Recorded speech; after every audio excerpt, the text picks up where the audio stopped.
رمضان کا کبھی سوچا رمضان کا مطلب کیا ہے؟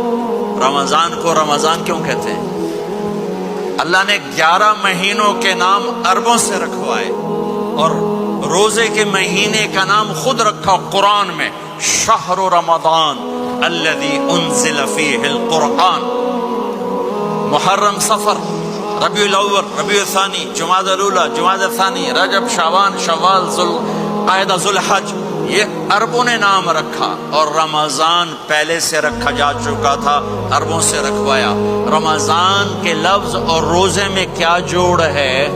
رمضان کہتے ہیں جل جانا، جل جانا، جل جانا۔